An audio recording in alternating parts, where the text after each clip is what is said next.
ওই নাতি, কিরে তুই সারাদিন কম্পিউটারের সাথে বসে থাকিস, তোকে খুঁজলেও পাওয়া যায় না। হ্যাঁ বলো দাদু, কি হয়েছে? আমার সময় নেই, তাড়াতাড়ি বলো। সামনেই তো কোরবান, আর 10-12 দিন আছে।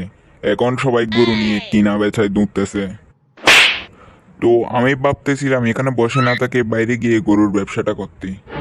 চল আমরা বাজারে গিয়ে কয়েকটা গরু তুলি, আমি বিক্রি করব, তুই দালালি করবি।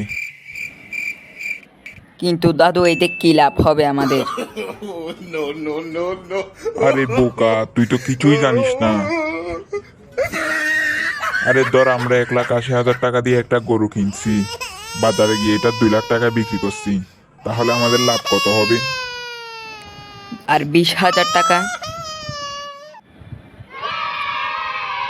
ধর এরকমই 2-4টা আরো বিক্রি করছি, তাহলে আমাদের মোট 60-70 হাজার টাকা হয়ে যাবে।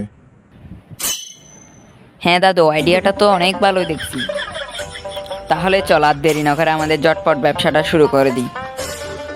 দাদু পয়সা, দারপাঙ্গা পয়সা। দাদু, আমি তো কোরবানের পর পয়সার উপর শুয়ে থাকবো। গাইস, ভিডিওটা ভালো লাগে থাকলে লাইক কমেন্ট শেয়ার করবেন এবং এরকম ভিডিও পেতে উৎস এডিটর চ্যানেলটি সাবস্ক্রাইব করে রাখবেন। ধন্যবাদ।